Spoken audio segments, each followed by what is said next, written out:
कल्पना कीजिए, आप धरती पर खड़े हैं और रात के आसमान को देख रहे हैं। चांद चमक रहा है, स्टार्स टिमटिमा रहे हैं, प्लैनेट्स चमक रहे हैं। लेकिन क्या आपने कभी खुद से पूछा है, चांद धरती पर क्यों नहीं गिरता? प्लैनेट सूर्य से क्यों नहीं टकराते? कौन सा अदृश्य धागा इस विशाल ब्रह्मांडीय नृत्य को एक साथ बांधे हुए है? इसका उत्तर विज्ञान के सबसे क्रांतिकारी आइडिया में से एक में निहित है, Newton's law of gravitation. Newton की स्टोरी सिर्फ एक पेड़ से एप्पल गिरने तक लिमिटेड नहीं थी, बल्कि ये उस इनविजिबल फोर्स के बारे में थी जो पूरे कॉस्मोस को रूल करती है। वही फोर्स जो प्लैनेट्स को स्टार्स के चारों ओर, मून्स को प्लैनेट्स के चारों ओर और सैटेलाइट्स को अर्थ के चारों ओर घूमने पर मजबूर करती है। तो चलो हिस्ट्री, थियोरी, मैथमेटिक्स और कॉस्मिक मिस्ट्रीज के माध्यम से एक्सप्लोर करते हैं कि ग्रेविटी कैसे हमारे यूनिवर्स को शेप देती है। न्यूटन से पहले ह्यूमैनिटी के पास बहुत सारे आइडियाज थे ये एक्सप्लेन करने के लिए कि ऑब्जेक्ट्स क्यों गिरते हैं और प्लैनेट्स क्यों रिवॉल्व करते हैं। एरिस्टोटल का मानना था कि हर ऑब्जेक्ट अपने नेचुरल प्लेस की तरफ मूव करता है। एक पत्थर जमीन पर गिरता है क्योंकि उसका नेचुरल प्लेस जमीन है। उनका मानना था कि हेवेंस एक अलग सब्सटेंस, ईथर से बने हैं, जहां सर्कुलर मोशन ही नेचुरल है। यह फिलॉसफी लगभग 2000 सालों तक डोमिनेट करती रही। कोपर्निकस ने अर्थ की जगह सन को सेंटर पर रखकर एक नया मॉडल दिया। इस हीलियोसेंट्रिक मॉडल ने रेट्रोग्रेड मोशन को बेहतर तरीके से एक्सप्लेन किया, लेकिन फिर भी यह क्लियर नहीं था कि प्लैनेट्स असल में रिवॉल्व क्यों करते हैं। टाइको ब्राहे था टेलीस्कोप के पहले के ईरा के ग्रेटेस्ट ऑब्जर्वर। उन्होंने प्लैनेट्स की मोशन के डिटेल्ड ऑब्जर्वेशंस रिकॉर्ड किए, जो आगे आने वाले साइंटिस्ट्स के लिए बेस बने। ब्राहे के डेटा यूज करके जोहानस केपलर ने 3 laws of planetary motion discover किए। पहला, प्लैनेट्स सन के अराउंड एलिप्सिस में रिवॉल्व करते हैं, जहां सन एक फोकस पर होता है। दूसरा, प्लैनेट समान समय में समान एरिया की यात्रा करते हैं। तीसरा, किसी प्लैनेट की ऑर्बिटल पीरियड का स्क्वायर उसकी सन से डिस्टेंस के क्यूब के प्रोपोर्शनल होता है। लेकिन एक प्रॉब्लम थी। केपलर ने बताया कि प्लैनेट्स कैसे मूव करते हैं, लेकिन क्यों मूव करते हैं ये क्लियर नहीं किया। गैलीलियो गैलीली ने फॉलिंग ऑब्जेक्ट्स, रोलिंग बॉल्स और इनर्शिया का स्टडी किया। उनकी इंसाइट थी, ऑब्जेक्ट्स मोशन में रहते हैं जब तक उन पर कोई एक्सटर्नल फोर्स एक्ट न करे।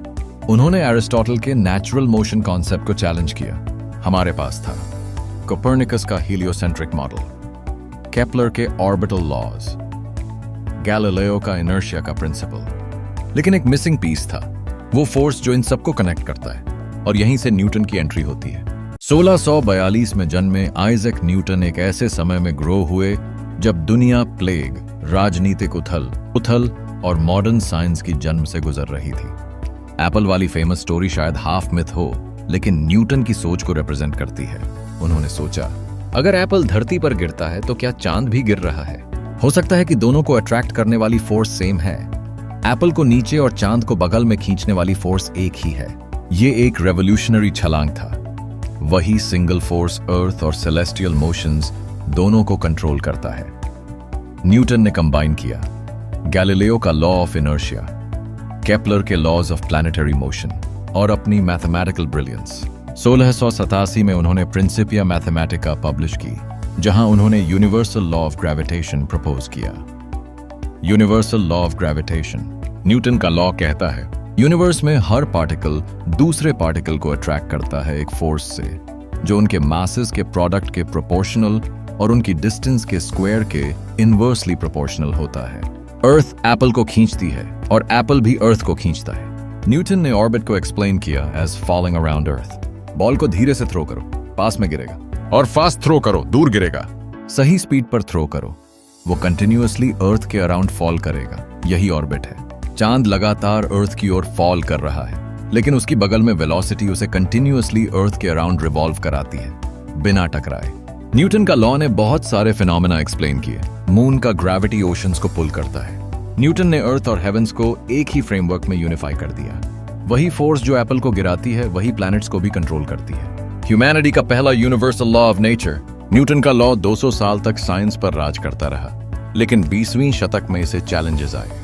मर्क्यूरी की ऑर्बिट एडवांस करती थी, जो न्यूटोनियन मैकेनिक्स से एक्सप्लेन नहीं हो रही थी। स्टार्स के पास लाइट का बेंडिंग न्यूटोनियन फिजिक्स से मैच नहीं कर रहा था। 1915 में आइंस्टाइन ने जनरल रिलेटिविटी दिया। उन्होंने ग्रेविटी को फोर्स नहीं, बल्कि कर्वेचर ऑफ स्पेस टाइम कहा। मैसिव बॉडीज स्पेस और टाइम को बेंड करते हैं। प्लैनेट्स इस कर्व्ड जियोमेट्री में पैथ्स फॉलो करते हैं। फिर भी न्यूटन का लॉ आज भी सैटेलाइट्स, रॉकेट्स, जीपीएस और इंजीनियरिंग में परफेक्टली काम करता है। आइंस्टाइन का थ्योरी सिर्फ एक्सट्रीम केसेस में जरूरी है। ग्रेविटी के बिना न सैटेलाइट्स, न रॉकेट्स, न जीपीएस, न हमारी कॉस्मोस की अंडरस्टैंडिंग पॉसिबल होती।